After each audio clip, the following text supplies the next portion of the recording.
Ngayon, i-analyze nyo ngayon doon sa side na sinasabi ni Dondon. Number one, tignan nyo pagkatao niya, pagkatao ko, pagkatao namin lahat. Wala naman kami yung history na pumapatay ng tao. Di ba? Paano mangyayari yan? So, balansehin lang natin. Kasi labas tayo ng labas na para mapanood lang. Ilalabas natin, araw-araw nilalabas natin si Dondon, series pa. Di ba? E paano na kami, pag sasalita kami, hindi naman ilalabas ng totoo. Ngayon, nandito kayo lahat, kayo na mag-analyze. Nagsisinungaling ba mukha ako? Hindi. Sabi ko lahat ang totoo. Pera niya pinababayad para sa trabaho na ginagawa ng mga kontraktor na pulis. Kaya ang mahalaga talaga dito ay malitis to. Trial talaga ang mahalaga rito. Magkaroon na ng trial to on the merits. Kasi nga, kahit sa kasaysayan ng ibang bansa, pag criminal organization, napakahirap po ipatunayan ang mga krimen na ginawa at ginanap na lalo na pag pinag-uusapan natin yung number one sa organization. Kaya ang mahalaga talaga ay we make the most of the testimony of Don Don.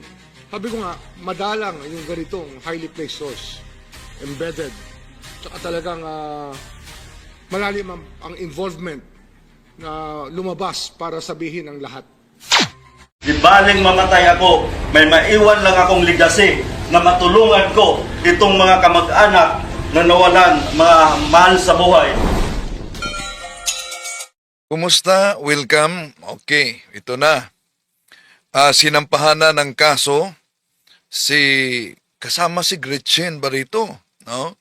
Sa sinampang kaso sa mga kamag-anak. At maliban dyan, hindi na nakapagpigil ito si Atong Ang, may risbak siya at nirisbakan niya pati na Channel 7.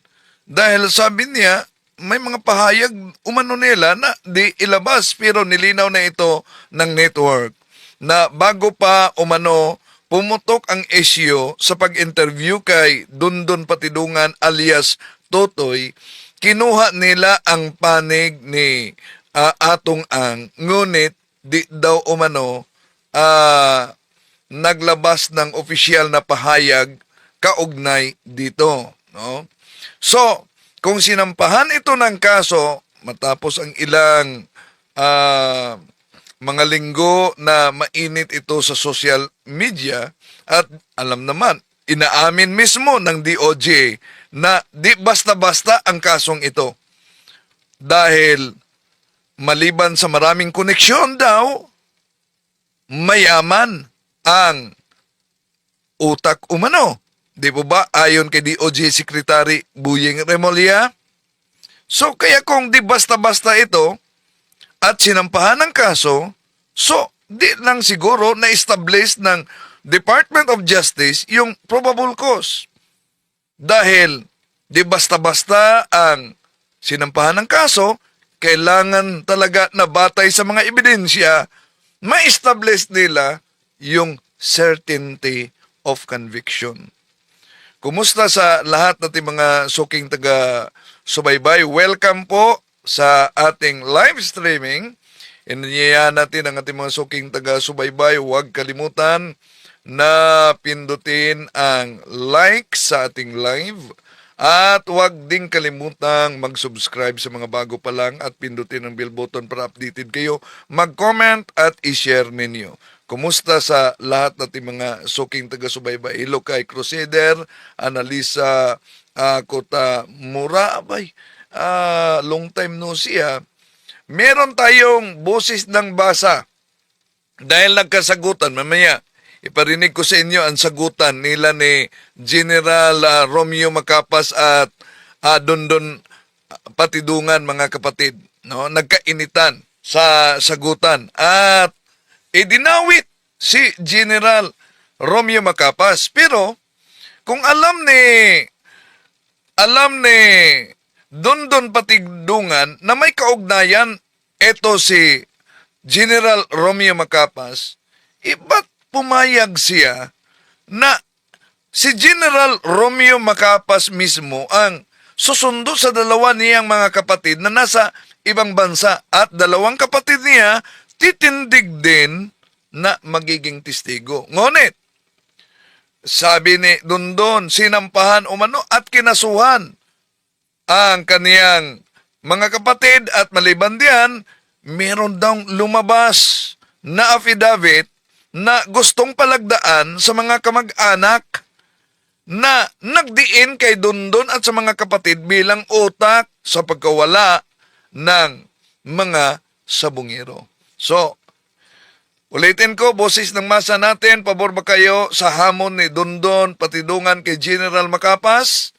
Sabay daw umano silang magpa-lie detector para lalabas ang katotohanan. Sino sa kanila ang nagsisinungaling at nagsabi ng katotohanan? Ito ang bahagi sa pahayag ni Atong Ang kasama ang kanyang abogado, pero itong abogado niya ay umalis din. Kaya naghanap sila ng bagong abogado, no? Kaugnay sa pagsampa ng patong-patong na kaso kay Dondon Patidungan. Yun na yun eh, nakikipag-cooperate na nga ako, sinasabi ko lahat, kung ano yung nalalaman ko, kung ano yung abot lang ng isip ko, mayroon sabihin ko yung mga hindi ko alam na ganyan. Kaya tatanungin niyo ako about the case, kung ano nangyari dyan sa mga ano, hindi ko alam yun. Yung nalalaman, nalalaman ko, wala kami, so yung sabihin ko, tama naman yung sinabi na ating presidente na kailangan malaman ng katotohanan. Kaya lumabas na ako kasi kung lagi pakikinggan siya, baka lahat kami guilty na. So, i-repeat ko lang na the reason na nandito kami and the reason Ito ang naunang abogado niya na napaulat na umalis na umano. we filed the case is because Pero baka babalik din ito, no? Si Attorney Lorna Capuna dahil ang pag-alis niya ay may kaugnayan sa pagiging private prosecutor niya sa impeachment. At ngayon na naglabas na ng pahayag, desisyon ang Korte Suprema kaugnay sa impeachment ni VP Sara at unconstitutional ang inilabas dito, so di matuloy ang impeachment complaint kay yung trial kay VP Sara dahil sa inilabas na desisyon. So, kung di matuloy, di din matuloy ang kanyang pagiging private prosecutor. Babalik kaya siya sa pagiging legal counsel ni Atong Ang? Sabi ni Attorney Claire Castro, itong kasong ito, di daw basta-basta. Talaga. Murder, no? Na kaso. At di lang kailangan yung probable cause, kailangan talaga na ma-establish yung mga ebidensya kaugnay sa certainty of conviction. Okay, tuloy natin. number one, for the truth to come out. Number two, to affirm that Atong Ang and the members of this the investors group are willing to cooperate with government. With government that includes the President, that includes the Supreme Court, and that includes the Secretary of Justice and all the personnel, no? To come out with the truth. We are on the side of justice here. We are on the side of the families who lost their loved ones, who up to now do not know kung saan ang kanilang mga kapamilya, no, kamag-anak, no. So sana sa mabibigay namin ng ebidensya sa complaint na to, because meron mga affidavits dito, no. Sana mabasa rin ng gobyerno, and we will furnish them a copy so that sundan nila yung mga leads. Hindi lang isang lead lang na false pa and misleading. Huwag silang maniwala sa hearsay evidence na isang whistleblower na alam natin based on personal So, ayon kay Attorney Kapunan dito, hearsay evidence wag daw maniwala, pero pinaniwalaan talaga ng Department of Justice, di ba? Kung heresy lang ito mga pinagsasabi ni Dondon, abay, nakakahiya para sa panig ng Department of Justice. Department of Justice mismo. Pero pinaniwalaan nila ito. Knowledge na siya ang nag-i-store. Kasi ang pera-pera lang to at sinabi niya na gusto na niyang umalis ng country, no. Ang pag inosente ka na tao, gusto mong harapin ang kaso para maklear ang pangalan mo.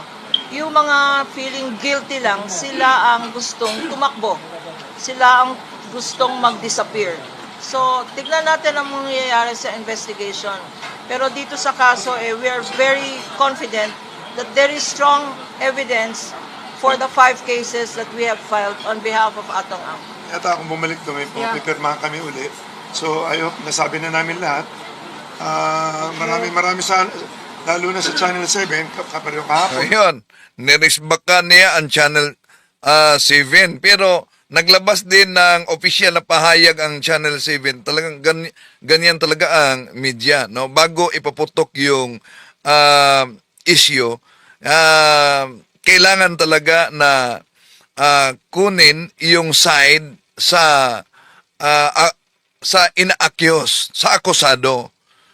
At sabi dito ni Atong Ang, inilabas umano ang balita na di kinuha ang kanyang panig. Kaya may bahagi sa Channel 7 sa kanilang network na nagsabi sila na bago pa umano pumutok ang naturang issue, sinisikap nila na makuha ang panig ni Atong Ang, ngunit hindi ito naghayag ng pahayag kaugnay sa naturang issue. Nakikiusap lang ako sa media. Gawin yung fair lang. Katulad na hindi naman niya narinig ang side namin. Kahapon lang, isipin nyo, biglang inilabas na niya na sinusuhulan ko si Don. Dapat tinanong muna niya, binabalanse bago siya maglabas. Di ba? Yun ang parang... Pero ito lang ang kauna-unahan at huling pagpahayag ni Atong Ang sa media. No? Di na siya nagpa-interview, press conference lang ito nung nagsampa sila ng kaso ni Dondon Patidungan. Di na siya nagpa-interview, ayaw daw umano niya ng trial by publicity. Parang one-sided eh. Dapat, pag may mga ganong media, di ba? Kung ako tatanungin sa media, may nag-accuse, dapat yung ina-accuse, tatanungin muna bago maglabas, both sides ilabas. Katulad niya. Late ako nagsalita ngayon. I'm sure hindi ako i-cover ng Channel 7 siguro ngayon. Galit talaga si Atong Ang dito sa Channel 7. Sabi niya, ngayon lang ako nagsasalita. I'm sure, di ako i-cover ng Channel 7. Pero sabi ng mga media, marami sila. Nandyan pala. Talaga ito, simula umpisa, ito mo. Hindi ko alam kung pinupundo. Hindi ko alam kung gumawa pa sila ng pelikula. Ako na naman ang kontrabida. Ayoko nga mag-artista eh. Simula bata ako. Lagi ako kontrabida eh. Si John. Ayan, kasalanan ni John. Bakit pala sa Mandaluyong? Bakit pala sa Mandaluyong sila pa yung kaso? Bakit hindi naman sa Mandaluyong? Bakit po sa Mandaluyong kasi sila pa yung kaso? This is his place of residence. Dito ako nakatira dito ako lumaki sa Mandaluyong talaga. Lumaki ako sa tabi ng squatter talaga kami. Ako lumaki. Kilala ko dito. Talagang dito ako lumaki sa Mandaluyong. Dito wala akong record na So, Mandaluyong siya nagsampa ng kaso laban kay Dondon Patidungan. tanong kay rito, dito ako simula 3 years old, 4 years old yata yun. Wala akong kaso dito maski na ano. Last question po, may pipirmahan pa sa prosecutor. Laban na ito ng he-said, she-said. Okay, sir, ang paniniwalaan, dapat po ba iwala ng taong bayan sa tutok ng ito? Bakit po, sir? Well, hindi ako pareho ng Channel 7 na hindi binabalanse lahat. Ang gusto ko lang, Ayun, Channel 7 talaga. Nirisbakan talaga ni Atong Ang dito. balansehin niyo muna. Pero, naglabas ng pahayag ang Channel 7 na bago nila pinutok yung issue, kinuha muna nila ang side ni Atong Ang, ngunit di daw umano nagbigay ng pahayag. Bago kayo maglaba, ako, pakinggan nyo lang side ko. Ngayon, i-analyze nyo ngayon doon sa side na sinasabi ni Don. Number one, tignan nyo pagkatao niya, pagkatao ko, pagkatao namin lahat. Wala naman kaming history na pumapatay ng tao. Di ba? Paano mangyayari yan? So, balansihin lang natin. Kasi labas tayo ng labas na para mapanood lang, ilalabas natin, araw-araw nilalabas natin si Don, series pa. Di ba? E paano na kami, pag magsasalita kami, hindi naman ilalabas ang totoo. So pag magsasalita daw umano sila, di ilalabas ang totoo. Kaya nga pinuntahan siya at kinuna ng side, pero di pa siya, ito pa ang kauna-unahan niya na bigay ng pahayag sa publiko sa pamamagitan ng press conference. So, anong pahayag kaya niya na sinabi niya na di daw inilabas ang katotohanan? Kung sinabi ng Naturang Network na sinubukan nilang kunin ang kanyang panig, ngunit hindi ito nagbigay. So, anong pahayag niya na di inilabas daw ng Naturang Network? Ngayon, nandito kayo lahat, kayo na mag-analyze. Nagsisinungaling ba mukha ako? Hindi. Sabi ko lahat ang totoo. At sa punto po ito, sir, for sure, nakikinig po at nanonood si Don Matindongan. Ano po gusto nyo direktamente sa visa? Magsabi na siya ng totoo. Yun ang nasabi ko na, Don, mag-isip ka doon. Kung ano man ang mga, huwag ka na magsinungaling. Tinuri kita parang anak ko eh. Hindi ko alam na ganyan kakasama. Pati ako, papatayin mo pa, kikidnapin mo pa ako. Yun lang, ganun lang kasimple. Kailangan ko lang proteksyon ng sarili ko na, tsaka ang grupo namin kawawa na kami masyado. Yun lang. Maraming salamat. Thank you. Maraming salamat. Yan. Di na siya naghayag ng iba pang pahayag. Yun lang sa press conference noong nagsampa ng kaso laban kay Dondon. So kung maalala ninyo na lumabas din ang pangalan ni General Istomo at niribat yan ni Dondon, and then lumabas din ang pangalan ni General Romeo Macapas na may kaugnayan umano sa, sabi ni Dondon, sa issue kaugnay sa online sugal at sa mga missing sa Bungeros.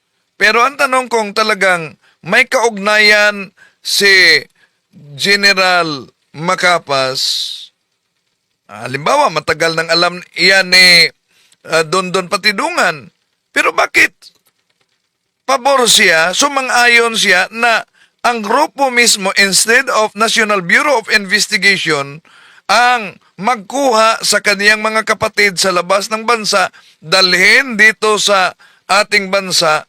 Bakit naniniwala siya kung matagal nang alam niya na si General Romeo Macapas ay involved pala sa naturang missing sa Bungeros? Ito ang naunang pahayag ni Dondon at may sagot din si General Macapas. Nalabas ni General Macapas na ako ang mastermind at binigyan ako mismo ng kopya ng tao niya. Ngayon, nung kinalaunan na tumabog yung ganyang isyo, idiniin niya na yung tao niya. So, nabigyan ka, supposed to be, ng kopya ng affidavit ba ito, Dondon? Yes, ma'am. Yung affidavit na gusto papirmahan nila doon sa isang kamag-anak ng biktima na para pasinungalingan na ko ang mastermind at ang dalawang kapatid ko ang aking kasapwat. Para alam ng lahat, pinagmamayabang yan sa akin, tinawag. Yan, di na ito natanong sa media kung totoo ba na mamaya tignan natin anong sagot ni General Macapas kaugnay dito. Yan sa akin to telepono ni General Macapas na nagmi-meeting daw sila ni Manny Cuevas Yan ang tunay na amo ni General Macapas, si So, ang tunay na amo ni General Macapas daw sino? Manny Cuevas. Nagmamayabang niya na nag-meeting sila doon sa bahay ni Mike Cuevas sa Forbes Park. Oh, yun. Ang sabi niya. Pero, di natanong dito kung matagal na niyang alam na may kaugnayan itong si CIDG, dating CIDG chief na si General Romeo Macapas, bakit pumayag siya na ang grupo ni General Macapas ang sumundo sa kanyang mga kapatid? Tuloy natin. Yung kasama nila, yung isang general na hindi ko na lang po banggitin yung pangalan. Ang tanong ko dito, magkano kaya ang nakuha nilang pira kay Mr. Atong Ang? Dalawang beses lang kinausap ko yung mga pamilya ng biktima ng mga sabongero. Nung una, nung pinangako ko sa kanila na yung missing na 2 tao na nakikita sa CCTV ay kukunin ko from the outside country. Pangalawa, yung tinawag ko sila lasandi lang just to clarify matters dahil ang sinabi sa akin ng mga investigador ay hindi isasama sa kaso yung Patidungan Brothers, which we believe na part ng proses yun na dapat isama sila bago sila magiging state witness. So, wala akong kinausap na pamilya or sino man, napapirmahin sila ng affidavit kung ano-ano man. Ang sa akin, sabi ko sa kanila, dapat hustisya para sa lahat, para sa kanila. Wala akong tinawag. In fact, isa lang ang sumipot noon. Yung lang yung kaso sa may Bulacan. Wala nang iba. Kasi allegedly mayroon silang ibang prior appointment. Una talaga, pinalabas ni General Macapas na ako ang mastermind at binigyan ako mismo ng kopya ng tao niya. Na ngayon, nung kinalaunan na O, tao niya ang nagbigay, ibig sabihin, taga CIDG din ang nagbigay nitong sinabing affidavit na lagdaan daw at mariin namang pinabulaan na ni General Macapas na idiin si Dondon bilang mastermind kasama ang kaniyang mga kapatid. tumabog yung ganyang isyo, idiniin niya na yung tao niya, nakawawa naman na si Major, yung isang major ng CIDG. Huwag ko na lang po banggitin yung pangalan. Opo. So, nabigyan ka, supposed to be, ng kopya ng affidavit ba ito, Dondon? Yes ma'am, yung affidavit na gusto papirmahan nila doon sa isang kamag-anak ng biktima na para pasinungalingan na ako ang mastermind at ang 2 kapatid ko ang aking kasapwat. Which is na hindi naman talaga totoo. Ngayon, na sumabog yung issue na yan, binago na naman nila. Gusto nila papirmahin yung isang kamag-anak ng biktima. Una ma'am, para alam ng sambayanan, no? Para alam ng lahat, pinagmamayabang yan sa akin, tinawag yan sa akin through telepono ni General Macapas na nagmi-meeting daw sila ni Manny Cuevas doon sa bahay niya sa Forbes Park.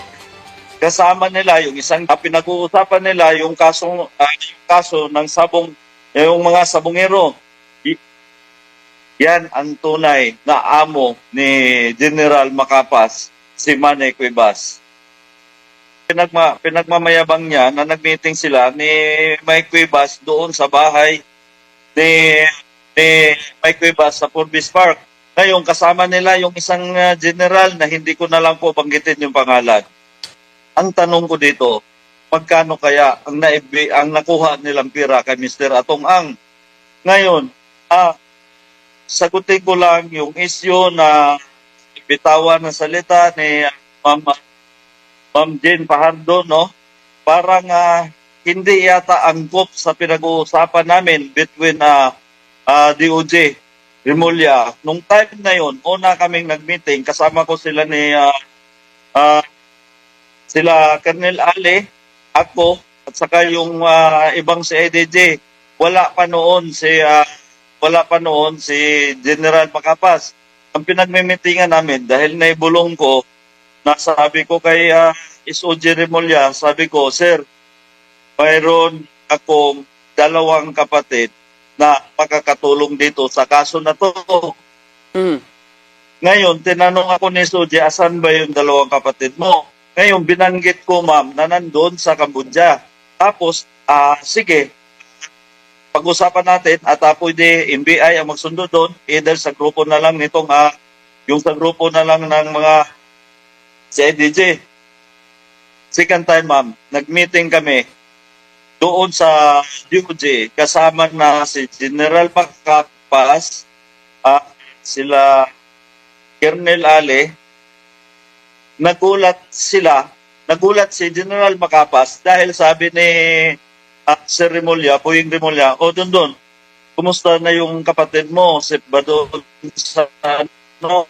Ulitin ko po. Sir, kailangan ko ng picture mo dahil hindi sasama yung mga kapatid ko pag hindi kilala yung kukuha sa kanila. Opo. Sa madaling salita, Okay, dapat na tanong din si Dondon dito kung alam niya talaga na may kaugnayan si General Romeo Macapas, bakit pumayag siya na ang grupo ni Romeo Macapas, General Romeo Macapas, ang susundo at kukuha sa kanya mga kapatid doon sa Cambodia. So kung alam niya na may kaugnayan pala ito kay Atong Ang at yung sinabi niya na tunay na amo, ba't di na lang iginiit na ang grupo ng National Bureau of Investigation ang kukuha sa kaniyang mga kapatid?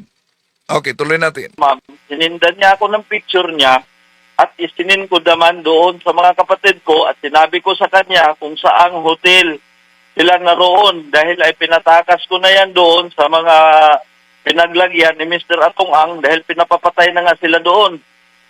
Sa madaling salita, ang sabi nga sa akin ni Sir Buyeng na mas maganda, papuntahin mo na yan sa Philippine Embassy. Ngayon, tumawag yan sa akin si Mr. Macapas, si General Macapas. Sabi niya sa akin, huwag mo nang palisin yung kapatid mo doon sa hotel. I-text mo sa akin yung complete address at ako na mismo ang pupunta doon. Which is, napuntahan naman niya at dinala niya sa Philippine Embassy. The right time, ma'am, na hindi sila nakabuka agad, kinabukasan pa sila nakaalis. Ngayon, ang pinakamasama dyan, ma'am, gusto kong kausapin yung mga kapatid ko, ayaw niya ipakausap sa akin. Tapos, kinuha niya yung mga cellphone ng kapatid ko.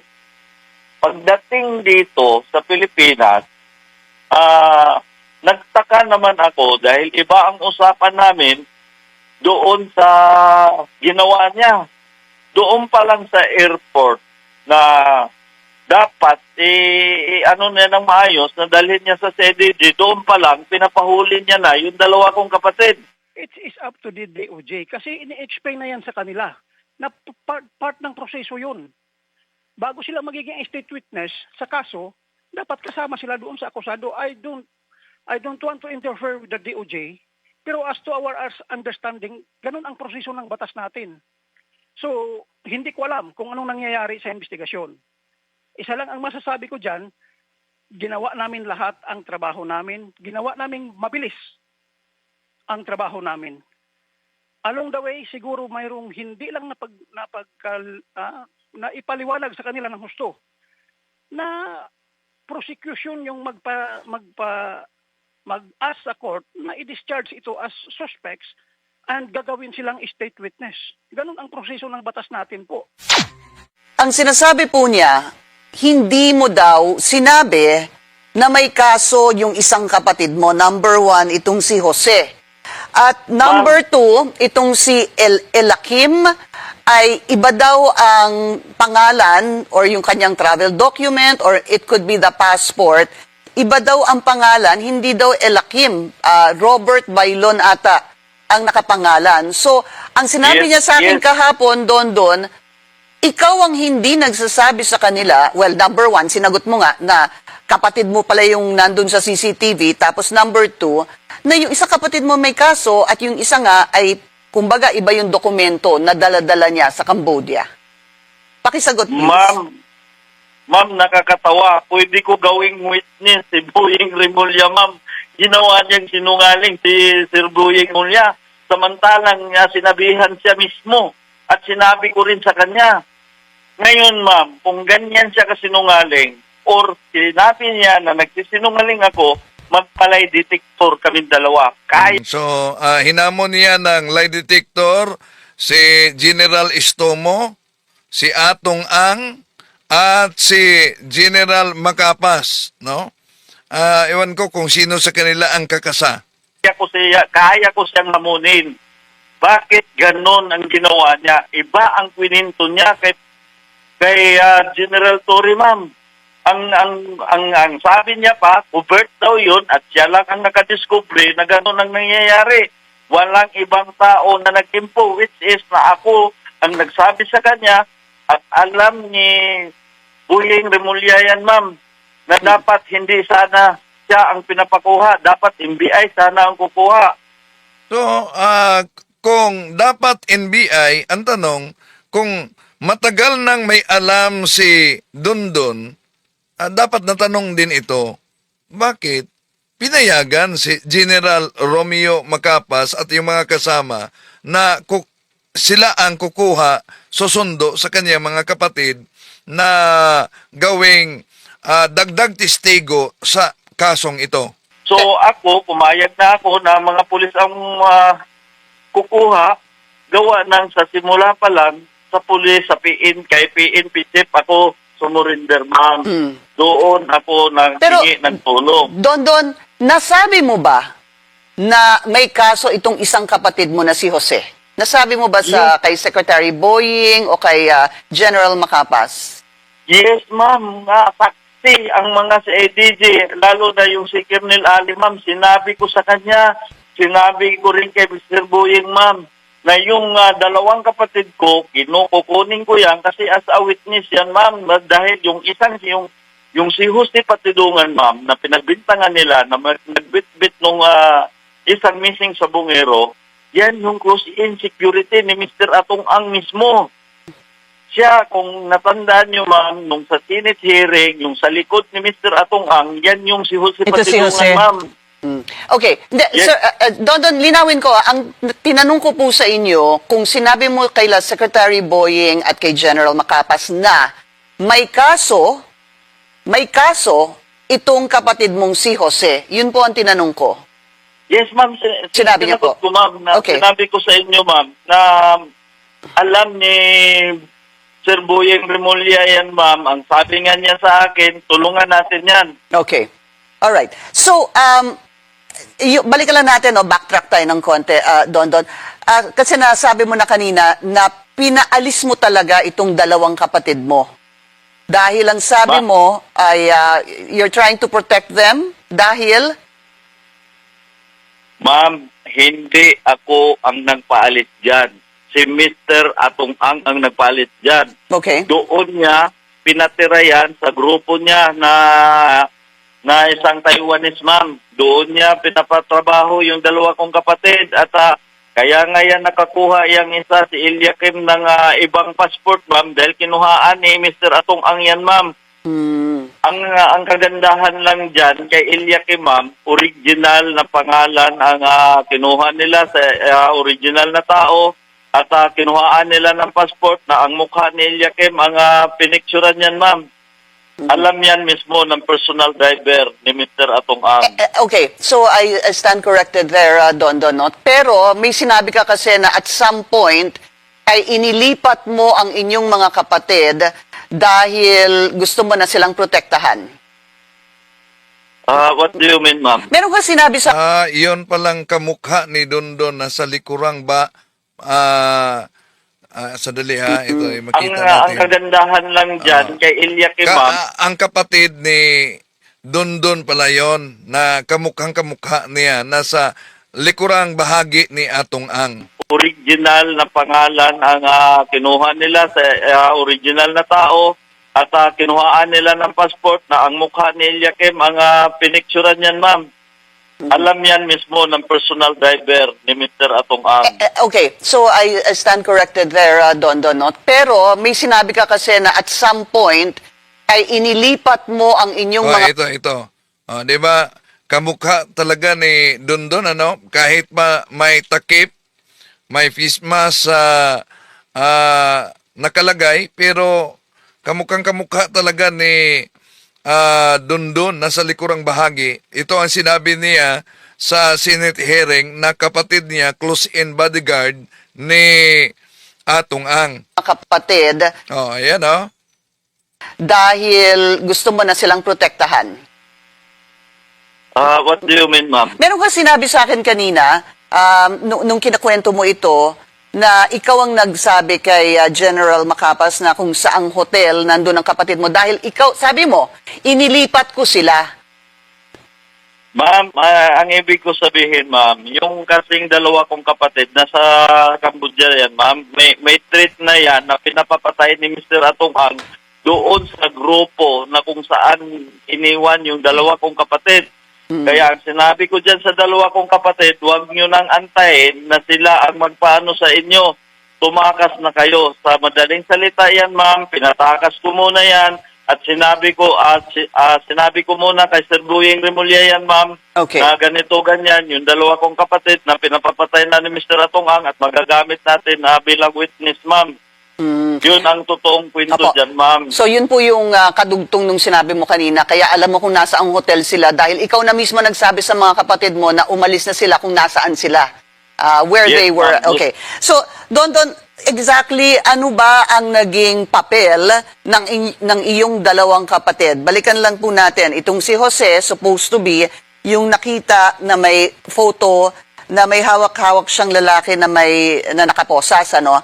Tapos si Elakim, sir, ay yung nakita supposed to be sa CCTV na nagwi-withdraw doon sa account ng supposed to be isang missing sabungero. Please clarify that, Don. Ma'am, ang totoo niyan, ma'am, yung si Jose Patidoongan, siya yung close-in security ni Mr. Atong Ang.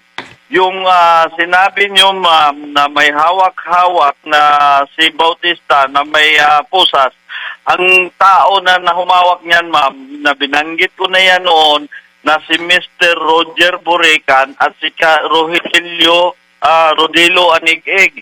Yan yun, ma'am, ang ginamit niyang witness against sa akin, ma'am. Okay. Na makikita naman natin, ma'am, na matatangkad na tao yun. Yung mga kapatid ko, 5'6" lang yan, ma'am. So, hindi yung si... nagbit-bit. Don, ang sinasabi mo, hindi si Jose itong supposed to be may photo na may kasamang lalaki na nakaposas. Hindi si Jose ito. Yes, ma'am. Hindi Okay. yan, ma'am. Ang lalaking may posas, ma'am, yan yang si Rogelio Roger Burican at si Rodilo Anig-ig, ma'am. Kung hindi ako nagkamali, nabanggit ko na yan sa inyo, Okay. ma'am, na kasama pa yan ni Mr. Atong Ang nung mag-file, ma'am. Nabanggit ko sa inyo yan noon, ma'am. Pasensya ka na, Ngayon, Don. Sa dami din Ayan, kasi yes, ng mga ma'am. pangalan na lumalabas. Yung isa ay si Jose Patidungan, na kapatid niya, at yung isang Elakim Patidungan, na kung saan nung nakuha namin siya, ang hawak niyang passport ay Robert Bailon. So nung dinala namin sila sa Pilipinas, itong si Jose Patidungan, meron na po siyang warrant. Unfortunately, or fortunately enough, na yun palang warrant na yun ay may conviction na. So, wala kaming magawa kundi sundin yung order ng court. Yung Na-surrender pangalawa naman, siya, itong si Jose Patidongan. Na-surrender po siya dahil meron na po siyang hatol Yes, ma'am. Mayroon sa po ibang siyang warrant. kaso. Yes, ma'am. Okay. Opo. Pero ito pong si Jose, how is he related to Don, General? Kapatid po. Kapatid. Okay. Tapos yung pangalawa po na Patidongan din pero pumasok ang parang identity ay sabi niyo po Robert Bailon? Yes, ma'am. Ay half-brother po niya ito. So, from there, ang tingin namin sa investigasyon, sila yung makapagsalita talaga kung sino ang involved, maliban kay Dondon. Kasi sila, mayroon tayong direct link doon sa mga missing na tao. And what did they say, sir? General, what did Jose Patidongan say at ito pong alias Robert Bailon? Actually, ma'am, hindi ko na sila nakausap pagdating sa Pilipinas. Hindi ko na sila nakausap. Ang mga nakausap na lang nila ay investigador. Yun nga, ma'am, ang una nilang reklamo, ma'am, bakit filean sila ng kaso? Sabi ko sa mga pulis ko, ang instruction ni Chief ay filean sila ng kaso. Eh, bakit tayo susuway doon? Utos ni Chief yun. Chief PNP, General, kailan po sila, sabi niyo kasi nakuha namin sila, hindi ho ba yun ang mga salita ninyo? Ibig sabihin, nakuha, you were able to bring them back, tama ho ba? So, ibig sabihin, maliban na may kaso na sila at itong isa ay napatunayan na sa warrant of arrest, may desisyon na sa korte, sinampahan ng ibang kaso pa rin dahil utos daw umano ng PNP chief si General Torre. Philippines from where? From foreign land, ma'am. Ayaw kong sabihin kasi pakiusap ng embahada natin doon, ayaw nilang masabit dito sa kaso. Ayaw nilang malabas, kumbaga, kasi delikado ang area. So, Binanggit na yan doon kung asan na area. anyway, Is it in Asia, sir? Okay, Yes, so, ma'am. okay. Nandito lang sa Asia. Okay, so nakuha niyo po, Paglapag namin- Yes, ma'am. kailan niyo po ito nakuha at naibalik sa Pilipinas, these two individuals, sir?